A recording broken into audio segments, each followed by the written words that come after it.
into dashboard, right? If I suppose if I log out, okay, and let me log out. Now I come to login, right? If I click on dashboard now, it will not allow me dashboard. See, now it did not go to my login screen, right? So most developers build login pages but forget to secure out. So today I will show you how real React protect dashboards and all. Okay. So I'll use your protected routes, and without protected routes, anyone can access dashboard. Okay. So solution is we need to use your React router. Okay. Like but storing the token, right? You can use local storage and navigate component. So those things I'll use in this application. So in previous video we explained you about like how to use login using the local storage, right?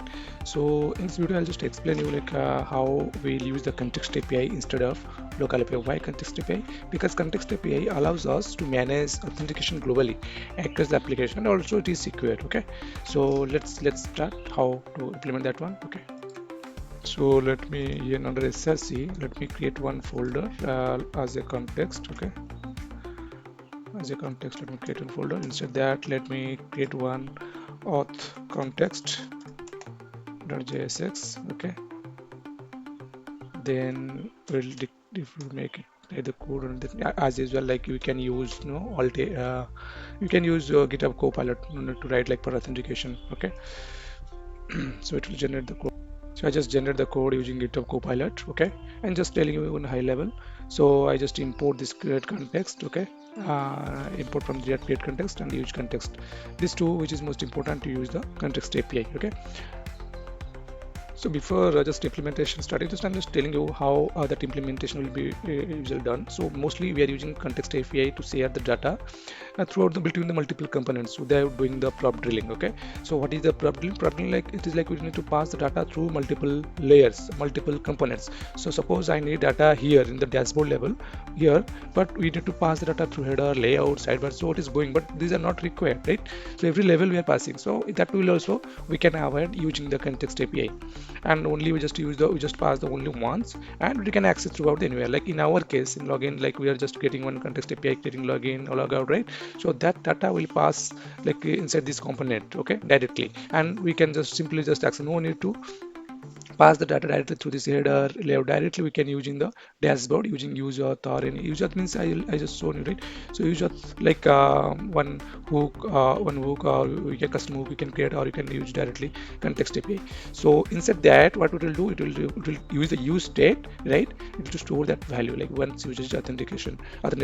So if you see here, so once user is authenticated, right? So use state value which will say the user is authenticated or not, and this value will check throughout our dashboard, login, everywhere will just validate. Once authenticated, we'll just validate this use state. Okay. Now let me use here we are using the local storage. Let me import our use auth from auth context. So what is that one? That is we are using in context. So here I have just to make it as one custom hook here. Okay, use auth, right? So that use auth we need to use inside our login.asx. So here you just use the use auth here, and inside the use auth we have login automatically that came. So login you just use, and here instead of we are using local storage, right? No need to do local storage now. We just use the login screen here. Okay. So it will do the login functionality. So what it will do, it will come here, right? Inside the login here, authentication context, and it will check the login. This method will call, and it will set the value as true. That use state value will is authenticated will become as a true. Okay, and we need to use that is authenticated value. And once logged in, that is authenticated value set it as true here. So before that, like we need to allow like we need every component inside the app, right? They can access authentication state directly, right? So how can do that one in the inside the main.jsx? Okay, we just need to import that auth provider. Okay, we just need to import auth provider. Okay, and we just wrap up with our the app component. We need to wrap up with the with this one, other not to this auth provider. Inside that we can define the app component. Okay, similarly we'll do for protected route.jsx. Here also we need to using local storage, right? We need to import use auth. Okay, use it, and instead of this local storage, correct, no need to use local storage here, just use the is authenticated or not, right? And that value we can check whether he is authenticated or not, then it will go to login. Okay, if it is authenticated, it will proceed, otherwise it will go to login. So we remove local storage from here as well. Okay.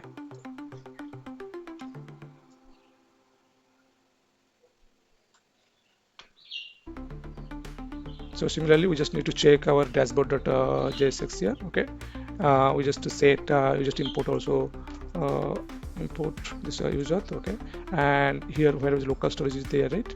Maybe this is not correct. Import. Okay, now logout. Okay, logout came now. Okay, we'll just check inside the tab.jsx whether anything is required here. So nothing is required mostly. Okay, it will internally calling login page, the dashboard page and all. Okay, so it's not required any change here. Let's see. Okay, we'll just run and check. Let me use some console here. Okay, console log user login. Let me add some value here.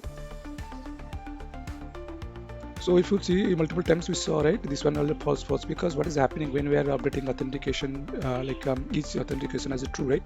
So what React state updates actually asynchronously, right? So immediately after setting the value as true, it is still keeping old value like false, like in the same render cycle. So that's why to just show it, like to wait and to just watch the state changes, I just use a use effect. Okay, so use effect will do, so it is just wait and it will show the state changes. It will not immediately give the old value. Okay, that's why I just use the use effect. Okay, now you would have seen, right, once logged in. Okay, if you'll just clear everything, if you'll keep something, right, and then log in, now you will see as a true, right?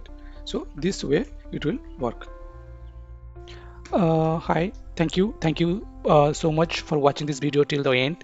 And in this video, we learned how to build authentication using React Context API with real app project approach, okay, including global auth, state, login, logout, and protected dashboard pro. So now in next video, we are going one level deeper. We'll build complete JWT authentication in React with real world implementation. Okay, that means you will see in the login register with JWT how to store tokens in local storage, auto login after page refresh, and all. Okay, so if you want to become a strong React or full stack developer, you definitely should not miss the next video. If this video helped you, then please like the video and comment your doubts and share your developer friends and all. Okay, and also subscribe for more practical React projects and interview focused content. Thank you again for your support. See you in the next video. Thanks.